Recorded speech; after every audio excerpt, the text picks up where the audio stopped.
Hey yo tout le monde et bienvenue pour un nouveau présent animé. Donc cette fois je vais vous présenter Hellsing Ultimate, un animé gore qui m'a été conseillé par un ami qui se reconnaîtra.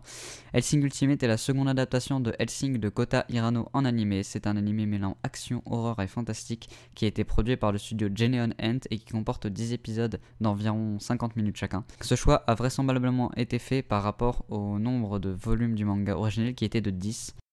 Au niveau de l'histoire, tout se déroule en Angleterre, une terre mêlant morts-vivants, ghouls et vampires, et pour défendre cette terre de toutes ses atrocités, une entreprise s'est créée, l'organisation Hellsing, dirigée par Integra Hellsing. Elle est secondée dans sa tâche par plusieurs personnes comme Walter, son majordome, ou encore Alucard, un vampire dont elle est le maître. Maintenant, je vais vous parler uniquement du premier épisode pour ne pas tout vous spoiler. On commence dans l'anime avec une scène où l'on voit Integra jeune, poursuivi par son oncle qui veut la tuer pour prendre le rôle de chef de la famille et diriger l'organisation Hellsing. On a ensuite droit à un flashback lui expliquant que dans les catacombes se trouve quelque chose pouvant la protéger. Quand elle y arrive toujours poursuivie, elle tombe nez à nez avec un squelette et son oncle la rattrape. Elle se fait toucher par une balle et du sang gicle sur le cadavre, ce qui a pour effet de redonner vie à Alucard, prisonnier de ces catacombes depuis longtemps. Il devient ensuite le serviteur d'Integra et tue son oncle. On passe ensuite plusieurs années pour aller à la rencontre d'un groupe de policiers dont fait partie Sélas qui attaque un vampire et une petite armée de ghouls qui dirige. Arrive alors Alucard qui sauve Sélas et la change en vampire pour ne pas qu'elle succombe à ses blessures. On va donc suivre Sélas dans plusieurs missions pour tuer des vampires au nom de l'organisation Hellsing. Elle va aussi finir par accepter le fait d'être vampire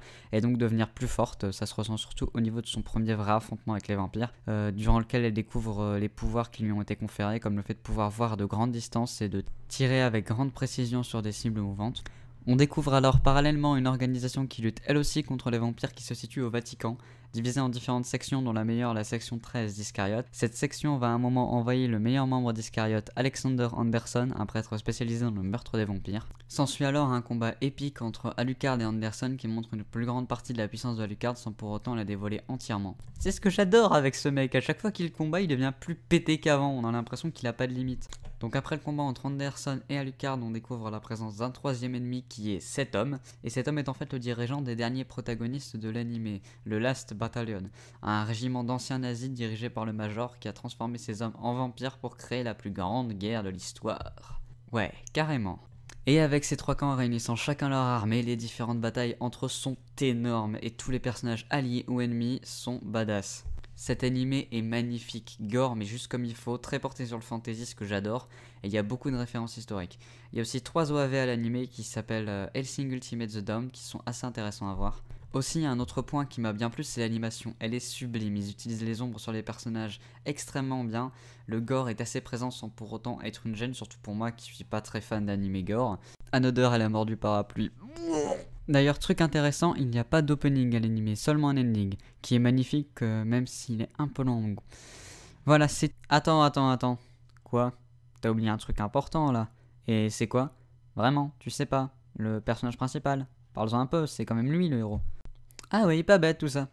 Donc au niveau du personnage principal, Alucard est un ancien comte qui est devenu vampire et possède le surnom de No Life King, ou le roi sans vie en français si vous êtes vraiment nul, ce que je n'espère pas. Et il est devenu le serviteur d'Integra après qu'elle l'ait réveillé dans les catacombes, et aussi parce que tout simplement un ancien membre d'Hellsing l'avait vaincu.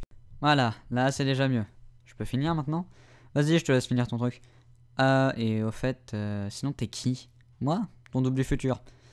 Attends, mais pourquoi tu me ressembles? Bah j'ai pas dit lequel futur. Ah, ok, bah très bien. Donc bah, les amis, si vous avez aimé la vidéo, n'hésitez pas à mettre un like, un commentaire, n'hésitez pas aussi à partager la vidéo si elle vous a plu et abonnez-vous. Et j'ai quand même 2-3 trucs à régler avec toi, attends une seconde.